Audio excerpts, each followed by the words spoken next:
Good morning, Chris. Hello? Chris? It's, Yes. President Obama. Oh, Mr. President, how are you? Well, I'm very well, Chris, but little sad that you haven't called in a while and didn't call to get my opinion on the recent midterm elections. Oh, wow. So what, are you listening online there in the Oval Office? Well, I either do that or if I'm busy running the country or the free world, a podcast. But this morning I was streaming it. Oh, good.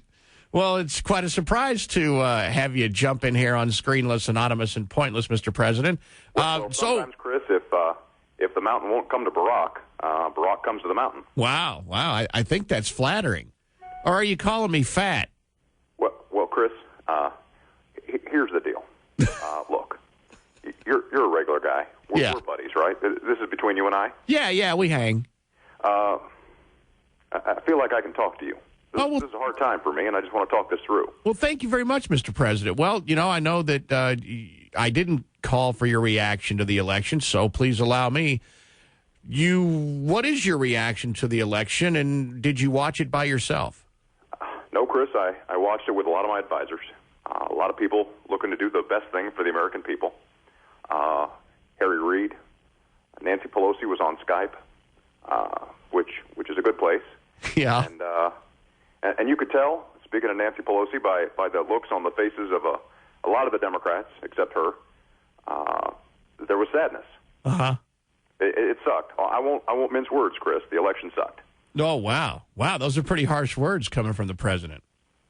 Well, if Sarah Palin can say the words that she said on the weekend on the talkers, I'm saying honestly, between you and I know you don't have a whole lot of listeners. It sucks. Mr. President. So, Mr. President, you're gearing up for your big trip to India, I understand. I'm going over there, Chris, to expand the reach of the American business, try and open things up a little bit, maybe open a few more call centers. Yeah. Get customer service tuned up. I'm a rags to riches story myself, Chris. It's like Slumdog Millionaire. I'm going to go over and go to Mumbai and see how things are shaking. Maybe shake a few hands and visit Gandhi's birthplace and see if I can't get some inspiration to bring back to get those jobless numbers up, get things moving. Oh, wow. So, Mr. President, some people do criticize this is going to cost $200 million a day. Isn't that a little much? Chris, it's India. I got to travel with a posse. They like it when it's showy. So I'm bringing some warships, about 32, 34 of them. Bringing some staff, some CIA, Secret Service. They like it big over there. They're colorful people. There's about 1 billion of them. So we got to keep an eye on things. So, but, I mean, $200 million a day, we're in a recession.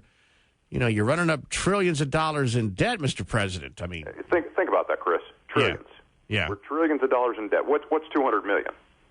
I got to pimp it up. I mean, that's like an afternoon at the Rainbow, or that's like stopping down there in downtown and having something at the big rib place you got there. Oh, God. What is that, Dave's Pit Barbecue down there where they got the music and the blues brunch? Yeah, Famous Dave's. Famous Dave's.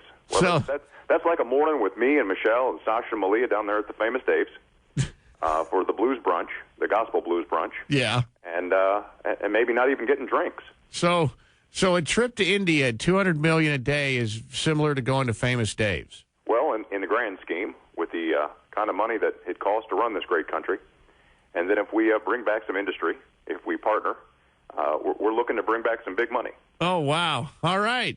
Well, Mr. President, I'm quite surprised. We'll have to check in with you on your... You are going to have to call a little more often. You know what, Mr. President, we'll certainly do that. You need to know that this isn't the end either for my agenda. Yeah. Or what I plan to get done for the American people. Uh-huh. There's a lot of noise. If you think about it, people say, oh, Mr. President, there's a lot of red in this country. And I want to let them know that that's only in the flyover states.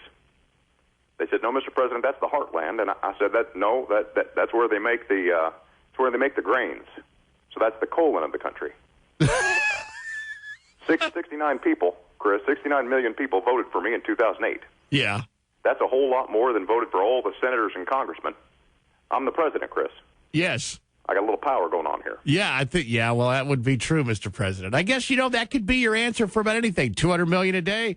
Yep, I'm the president. I'm the president, and I'm glad you get that. See, that's why we can talk. That's right. We get along. We're bros. We are bros. If you look on the nameplate on the end of the desk, it doesn't say the guy who sits here. It says Barack Obama. I'm the president. Yeah. Well, I think that's quite clear, Mr. President. And I'm a fighter, Chris. Yeah, that's what I understand. This isn't over. No? No, it's not over. Michelle's a fighter. Barney Frank's a fighter. Of course, he mostly slaps. Even Bo the first dog, he's a fighter. Is he really? He's trained right now to bite anything that smells like tea. Oh, God. All right. Well, Mr. President, always a pleasure, and we'll check in with you very soon, sir. Please do, Chris. Don't be a stranger. All right. There he is. Thank you. Good to hear from you, Mr. President. How about that? The president calls in on Screenless, Anonymous, and Pointless. That's astounding. That's how popular and dangerous this... Hang on a second. Hey, Mr. President? Chris? Yes, sir. Do you have Secret Service accompany you to call the most dangerous hour of radio? Well, if I can do it anonymous, and if I can do it screenless, I will do that. But I try not to make it pointless, or the Secret Service is going to have to jump in. All right, sir. All right, there he is.